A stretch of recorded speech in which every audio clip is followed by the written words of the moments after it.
Every movement has that moment when people on the inside start to sense something is wrong.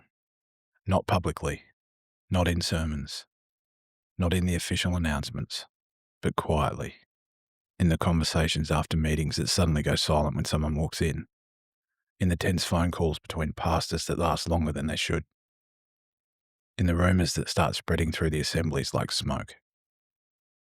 Inside Revival Centres International, those moments had already begun long before the split of 1995 became public. Most ordinary members still had no idea how serious things were becoming. But internally, pressure was building. Pastors were beginning to disagree, sometimes sharply. Doctrinal tensions were growing.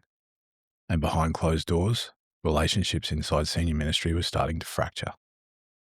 Tonight, we go behind the scenes to examine the hidden lead up to the split, the rumours, the private confrontations, the growing resistance, and the moment many senior pastors realised the movement they had helped build was heading towards a serious crisis. I'm Hawley, and this is Taboo Talk. By the early 1990s, Revival Centres International still looked strong from the outside. Conferences were still being held, assemblies were full. People continued to give testimonies, speak in tongues, and carry on with what looked like normal fellowship life. But beneath the surface, some pastors, especially the more experienced ones, were becoming increasingly uneasy. It wasn't that they wanted division. It was that tensions inside senior leadership could no longer be ignored. Private conversations were becoming more serious. Phone calls between pastors carried a heavier tone. Disagreements that once might have been resolved quietly were now lingering and growing. Many pastors began walking on eggshells. They were careful about what they said and to whom. There was a growing feeling that open disagreement was becoming dangerous.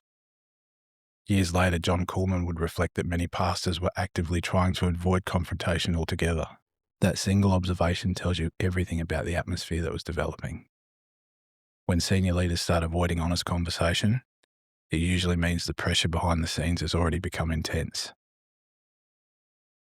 The conflict that would eventually tear the movement apart began forming around doctrine, specifically around adultery, fornication, discipline, and restoration.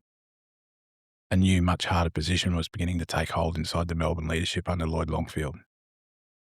The message was becoming clear. Anyone found guilty of adultery or fornication would face permanent exclusion from fellowship. No restoration, no way back, ever. For many pastors, this was deeply alarming. They were not soft on sin.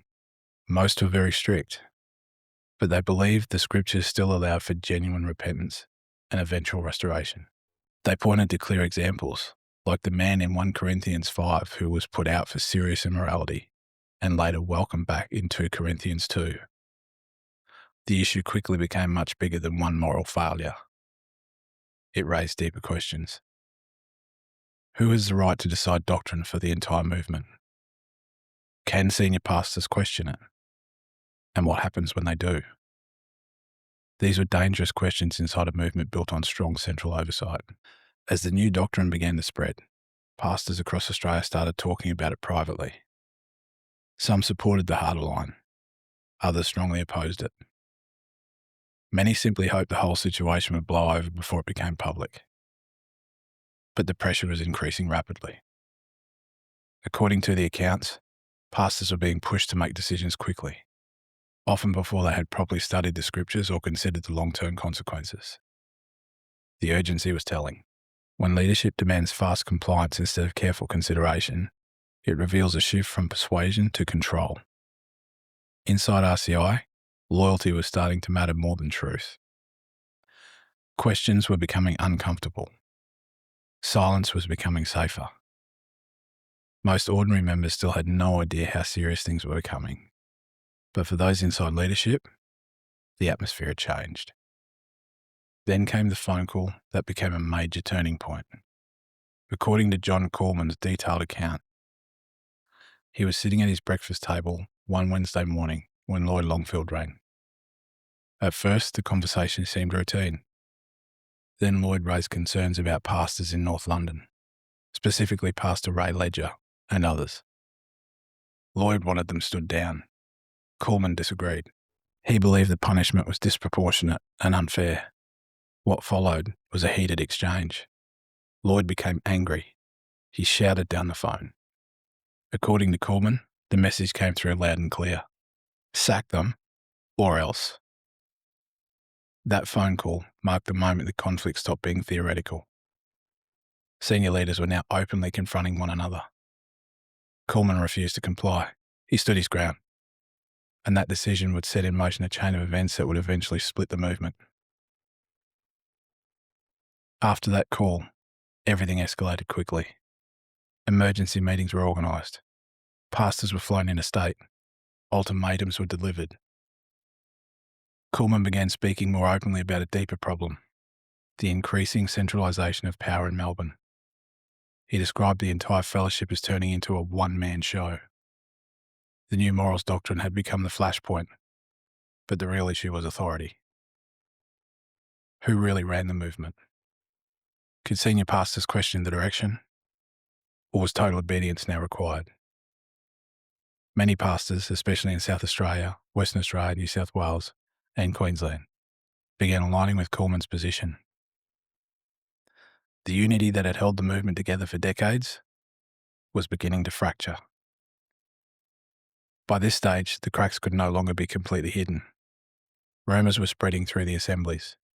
Members were sensing the tension. Pastors were behaving differently. Questions were being asked quietly among trusted friends. The movement that had once prided itself on unity was now dividing. Pastor against pastor, assembly against assembly, and in many cases, family against family. Most religious movements do not fracture overnight. The warning signs appear first, quietly, in whispers, intense conversations behind closed doors. Inside Revival Centres International, the lead up to the 1995 split revealed a movement already under serious internal pressure.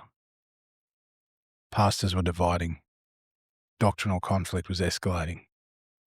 And the high control system that had kept everything together for so long was beginning to turn on itself. The cracks had begun to show. And in the next episode, those cracks widen into open confrontation. I'm Hawley, and this is Taboo Talk.